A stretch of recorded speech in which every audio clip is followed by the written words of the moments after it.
नमस्कार, वंदे मातरम। मैं हूं श्याम गिरी। आप देख रहे हैं हमारा चैनल मुद्दा भारत का। मुद्दा भारत का यानी मुद्दा आपका। मुद्दा बना हुआ है इस समय लोकसभा चुनाव का। जी हाँ, आज अपने वीडियो में हम लोकसभा चुनाव की बात करेंगे। अगर समय पर भी हुआ तो कुछ ही दिन बचे हैं चुनाव के, यानी 6 महीने के अंदर ही जो है चुनाव होना है। और सभी राजनीतिक पार्टियां जो है अपने अपने गठबंधन और अपनी गठजोड़ के लिए तैयारी में जुटी हुई है। इसी विषय पर चर्चा करने के लिए हमारे साथ में है सीनियर एडवोकेट और राजनीतिक विश्लेषक सुभाष काले जी। हम इनसे जानेंगे कि जैसे बिहार हो गई और भी प्रदेश हो गए, वहाँ पर जो है कुछ राजनीतिक दल को जो है खींचने की प्रयास चल रही है। इसी कड़ी में जो है नीतीश कुमार का नाम इस समय सबसे पहले आ रहा है, क्योंकि नीतीश कुमार का नाम जो है पलटू के नाम से भी जाना जाता है, क्योंकि वो भाजपा के साथ भी चुनाव लड़ते हैं, फिर बाद में कहीं और जाते हैं, फिर वापस आते हैं, जाते हैं। लेकिन अब चर्चा ऐसी है कि नीतीश कुमार फिर से भाजपा में आ रहे हैं। क्या है पूरी कहानी इसके पीछे, इसी पर हम जानेंगे हमारे मित्र सुभाष काले जी से, जो राजनीतिक विश्लेषक भी हैं। सर, आपका स्वागत है एक बार फिर से हमारे चैनल में। क्या कहेंगे सर नीतीश कुमार के बारे में खासकर? पहले हम ये देखते हैं जी कि लोकसभा चुनाव है जी। आपने जैसा भी बताया कि ज्यादा से ज्यादा 6 महीना जी हो सकता है पहले हो, लेकिन अपना अनुमान तो यही है कि वक्त में ही होगा। जी जी। अप्रैल मई में ही लोकसभा चुनाव आएगा। और उस चुनाव के पहले 4 राज्यों का विधानसभा है। बिल्कुल, सेमीफाइनल भी बोल सकते हैं। मध्य प्रदेश है, छत्तीसगढ़ है, राजस्थान है, तेलंगाना है और तेलंगाना है। अब ये राज्यों में मध्य प्रदेश छोड़ते हैं तो 3 राज्यों में तो सत्ता नहीं है, ये कांग्रेस सत्ता है जी। तो वो भी देखना पड़ेगा। और उसके बाद लोकसभा चुनाव आने वाले हैं। अभी लोकसभा चुनाव के हिसाब से जी बीजेपी ऑलरेडी काम पे तो लग गई है। बिल्कुल। विरोधी पार्टियां भी उस हिसाब से अपना गठबंधन करने की कोशिश में है। अभी तक 3 मीटिंग हो गए, एक पाटना में हुई, एक बेंगलोर में हुई और एक मुंबई में हुई। NINDI करके उन्होंने वो एक गठबंधन बनाया हुआ है जी। और लेकिन तीनों मीटिंग में भी मीटिंग हुई, सब नेता आए, विरोधी पक्ष के सब नेता इकट्ठे हुए, बड़ी बड़ी बातें हुई, लेकिन ठोस एजेंडा या सीट के बारे में कैसा होगा, कॉमन प्रोग्राम क्या होगा, इसके ऊपर आज तक कोई चर्चा नहीं। लोगों की मुद्दाएं क्या होगी, क्या मुद्दा पे आप आगे जाएंगे, कोई कॉमन लोगो होगा, कुछ उसके ऊपर भी आज तक कुछ हुआ नहीं है। तो इसका मतलब ये होता है कि वो कोशिश में तो है जी। लेकिन हर कोई विरोधी पार्टी का नेता ये भी जानता है कि ये नामुमकिन के बराबर है जी। इतनी पार्टियां, मतलब 26 या 28 पार्टियां एक साथ आना और एक कॉमन प्रोग्राम के ऊपर काम करना, इलेक्शन की सीट में अच्छी तरह से बंटवारा होना, ये नामुमकिन के बराबर है। 2-4 पार्टी भी आना मुश्किल होता है, यहाँ 2-3 पार्टी है तो भी प्रॉब्लम्स बहुत बढ़ते हैं। लेकिन उनकी कोशिश जारी है। भारतीय जनता पार्टी ने अपने कार्यकर्ताओं को तो सिग्नल दे दिया है कि लोगों तक पहुंचो, एक के ऊपर एक कार्यक्रम करते जाओ, लोगों को अपनी उपलब्धियां बताओ और लोकसभा में ज़्यादा से ज़्यादा, और बीजेपी का टारगेट है एटलीस्ट 350 प्लस, ये टारगेट उन्होंने रखा हुआ है और वो टारगेट अचीव भी होगा। अभी सवाल ये होता है कि अगर ये टारगेट अचीव करना है, जो आज बीजेपी के पास 303 है, और अगर 350 तक जाना है तो हमको कुछ दोस्त लगेंगे। बिल्कुल, दुश्मन को भी दोस्त बनाना पड़ेगा। दुश्मन को भी दोस्त बनाना पड़ेगा। जो दोस्त छोड़ के गए उनको वापस लाना पड़ेगा, या आ रहे हैं तो उनको लेना पड़ेगा। जो आने को तैयार है उनको लेना पड़ेगा, और जो दुश्मन हमारे साथ नहीं आ सकता और वो हमारा स्ट्रांग, तो उसको तोड़ना पड़ेगा जी। और वही चल रहा है। महाराष्ट्र में शिवसेना, उद्धव ठाकरे ने हमसे गद्दारी की, भारतीय जनता पक्ष पार्टी से गद्दारी की, पार्टी तोड़ा। गद्दारी करने में साथ शरद पवार ने दी थी, वो पार्टी तोड़ा। आज बिहार की हम बात करते हैं तो बिहार में नीतीश कुमार ने बीजेपी को छोड़कर कांग्रेस, लालू प्रसाद यादव, इनके साथ गठबंधन करके सीएम बने हुए हैं जी।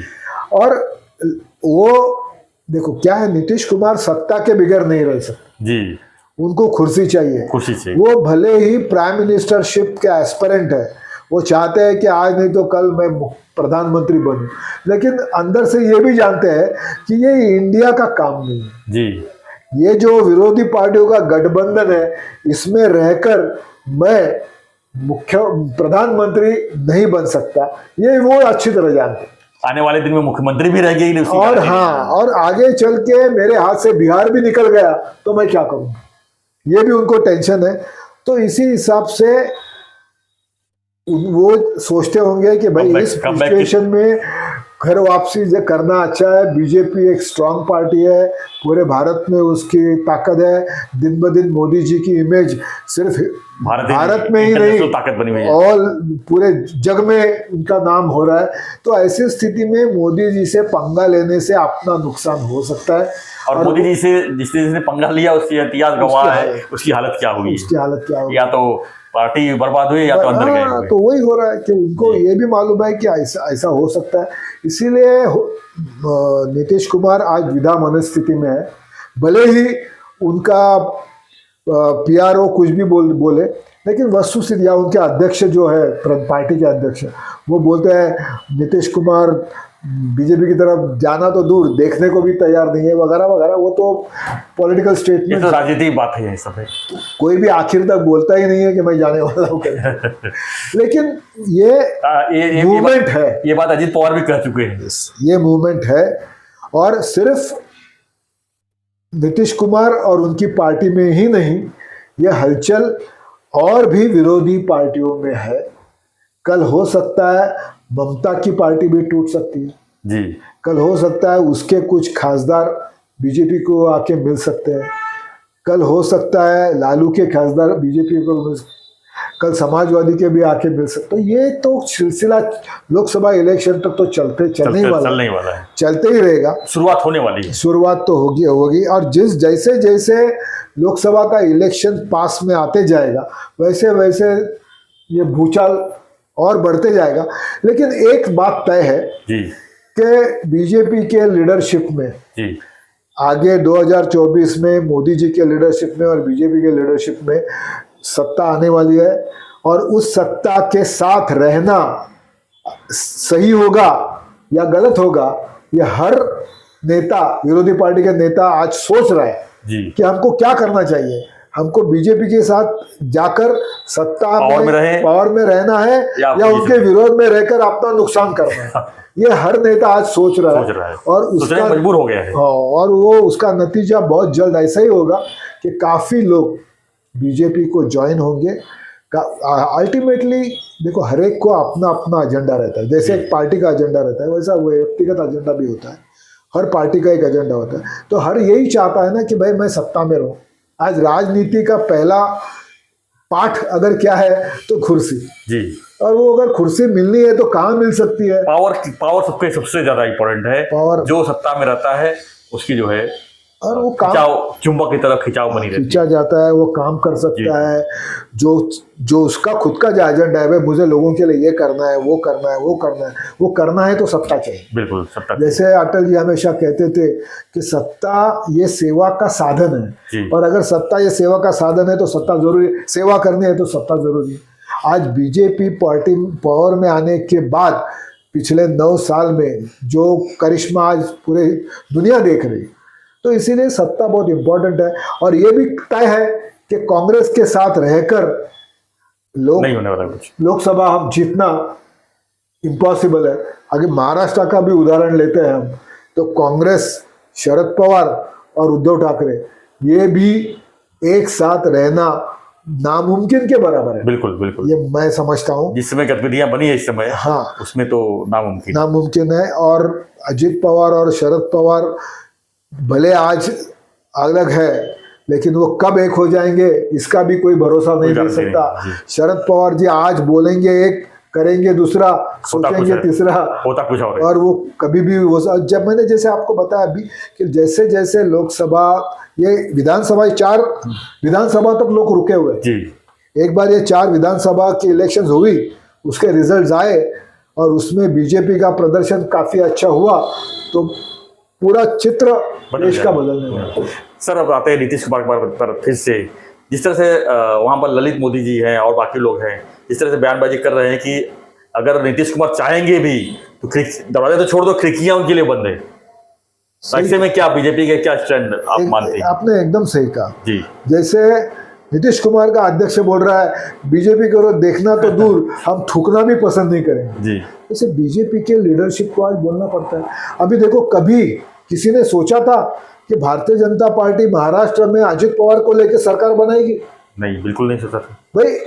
एकनाथ शिंदे चलो ठीक है, और आज अजित पवार को बीजेपी लेके गवर्नमेंट फॉर्म कर रही है, ये डाइजेस्ट करना भी मुश्किल था। 10-10 लोग मंत्री हैं। अगर 6 महीने पहले अगर कोई बोलता कि राष्ट्रवादी टूटने वाले और अजित पवार बीजेपी को आके मिलने वाला, तो कोई विश्वास नहीं रखता। बोले हो ही नहीं, ये नामुमकिन है।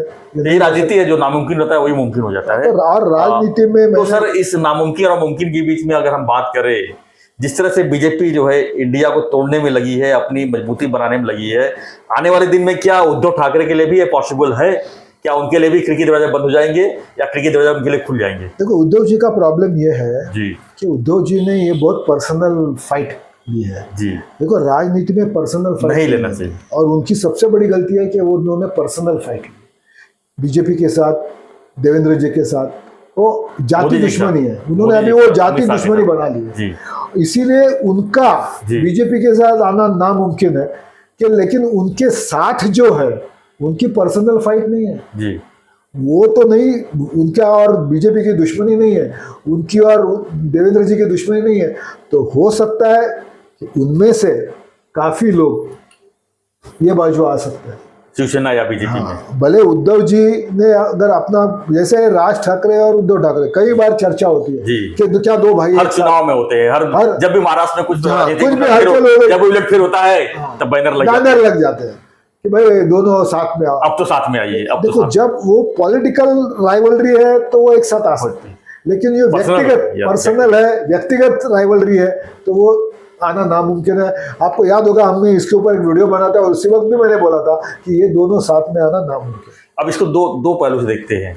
अगर उद्धव जी चाहे तो क्या भाजपा उनके लिए दरवाजा खोलेगी, या भाजपा जो है कभी प्रयास करेगी कि उद्धव जी, आप हिंदूवादी पार्टी है, हमारी विचारधारा आपसे पूरी तरह से सहमत है, आप वापस आइए, ऐसा रिक्वेस्ट कर सकती है? क्योंकि लोकसभा चुनाव है, इसमें कोई जाति दुश्मनी या पॉलिटिकल दुश्मनी कोई निभाता नहीं है इसमें, क्योंकि दोनों को एक दूसरे की जब जरूरत नहीं, दोनों को एक दूसरे की जब जरूरत पड़ेगी तो इसमें आदान प्रदान होता है। तो क्या लगता है आपको? मैं बता रहा हूँ कि उद्धव ठाकरे जी का प्रॉब्लम यही है कि वो पॉलिटिकल राइवलरी नहीं समझते हैं, वो पर्सनल राइवलरी समझते हैं। बीजेपी के दरवाजा तो खुला ही है जी। बीजेपी ने कभी उद्धव जी के सामने दरवाजा बंद नहीं किया है। मैं आज ये दावे के साथ कह सकता हूँ, पर आज भी अगर उद्धव साहब चाहे तो आ सकते और बीजेपी ले लेगी, और बीजेपी लेगी। क्यों नहीं लेगी? क्योंकि हमारे दरवाजे हर एक के लिए खुला है। बिल्कुल, बीजेपी ने अपने दरवाजे हमेशा के लिए हर एक आने वाले के लिए खुले रखे हुए हैं, सभी स्टेट में। क्योंकि देखो, बीजेपी का आज का राजनीति का जो मंत्र है वो जोड़ने का है, तोड़ने का। भाई, इसको जोड़ो, उसको साथ में लो, उसको साथ में लो, ये उनका मंत्र है। तो इसीलिए कल उद्धव ठाकरे कहते हैं कि मैं वापस आना चाहता हूँ, मैं बीजेपी के साथ आना चाहता हूँ, तो बीजेपी उनको वेलकम करेगी। लेकिन प्रॉब्लम उनका ये है कि उन्होंने ये राइवलरी पर्सनल ली। एकनाथ शिंदे और उद्धव ठाकरे एक साथ आ सकते हैं क्या? कभी नहीं आ सकते, क्योंकि उद्धव की ये आदत है कि राइवलरी हमेशा पर्सनल लेते हैं, और ये राजनीति में नहीं चलता। क्या ये चीज आपने बाला साहब में भी देखी थी? नहीं, देखो, बाला साहब का जो विचारधारा थी, जो विजन था, वो बहुत अलग था। वो इस तरह के और उन्होंने जो अपना रास्ता चुना था हिंदुत्व का, उसके ऊपर वो ठाम थे जी। इसीलिए उन्होंने कांग्रेस के साथ जाना, ये बाला साहब कभी सोच भी नहीं सकते और न कभी वो कर सकते थे, क्योंकि उनकी विचारधारा फिक्स थी। कल अगर दूसरी हिंदुत्व पार्टी बीजेपी के अलावा तैयार होती तो बाला साहब उनको भी वेलकम करते। लेकिन महाराष्ट्र में बीजेपी एक हिंदुत्ववादी पार्टी थी, शिवसेना के, तो दोनों का साथ में आना तय था। और प्रमोद महाजन और बाला साहब ठाकरे जी ने अच्छी युति हो गई, अच्छा परफॉर्मेंस हो गया, सत्ता आई, ये सब। तो इनका वो फिक्स था। अभी ये जो ट्रैक था वो छोड़ के उद्धव जी दूसरे ट्रैक पर चले गए सिर्फ कुर्सी के लिए। और फिर से मैं वही बोलता हूँ कि मैं कुर्सी भी नहीं बोलूंगा, जाति दुश्मनी प्रॉब्लम ये। हाँ भाई बस नहीं, देवेंद्र फडणवीस के साथ नहीं जाना है, मैं कांग्रेस के साथ जाऊंगा लेकिन इधर नहीं जाऊं, ये नहीं होता राजनीति में, या ऐसे डिसीजंस नहीं ले जाते हैं। हमेशा राजनीति में सोच समझ के और लॉन्ग टर्म सोच के डिसीजन लेना पड़ता है। हम जिस पार्टी के साथ जाने की सोच रहे हैं, क्या वो सही रास्ता है, ये पहले सोचना चाहिए था। अभी कितनी भी उनके मन में वापसी की भले भावना हो या न हो, लेकिन वो नहीं आएंगे, क्योंकि उन्होंने ही अपने पिछले आने का जो रास्ता है वो बंद कर डाला है। प्रॉब्लम वो है कि आदमी पीछे आने का रास्ता भी रखता है जी। एक्चुअली देखो, ये हमेशा एक मंत्र है कि तुम जब अटैक करते हो तो अगर प्रॉब्लम होता है तो पीछे हटने का भी रास्ता बनना चाहिए, रिवर्स गियर रहना चाहिए। हाँ भाई, तो वो उद्धव ठाकरे जी का यही प्रॉब्लम है कि वो आगे तो निकल जाते हैं लेकिन पीछे आने का सोचते ही नहीं है। जैसे वो आज कांग्रेस राष्ट्रवादी के साथ चले गए, लेकिन वो पीछे नहीं आ सकते अभी। और कांग्रेस राष्ट्रवादी ने आपने हमेशा दरवाजे पीछे का रास्ता ओपन रखा है, वो उद्धव जी को अकेला छोड़ के वापस निकल जाए। धन्यवाद सर, हमने तो यही काफ़ी लंबी चर्चा की जो लोकसभा चुनाव के ऊपर जो है, कौन किसके साथ जाना चाहता है, कौन किसके साथ आना चाहता है, कौन किसके दरवाजे बंद रखे हैं, कौन किसके दरवाजे खोले हैं। आपको क्या लगता है कि लोकसभा चुनाव तक और क्या क्या हो सकता है, हमें कमेंट बॉक्स जरूर लिखिए। क्या महाराष्ट्र में और भी कुछ बदलाव या स्थिति देखने को मिल सकती है, इस पर हम लगातार चर्चा करते रहेंगे, लगातार इस पर नज़र रखे रहेंगे। और आप सिर्फ बने रहिए हमारे साथ। हमारा रिक्वेस्ट जो है फॉलो कीजिए, चैनल को सब्सक्राइब नहीं किया है सब्सक्राइब कीजिए और देखते रहिए हमारा चैनल मुद्दा भारत। धन्यवाद सर, धन्यवाद, जय हिंद।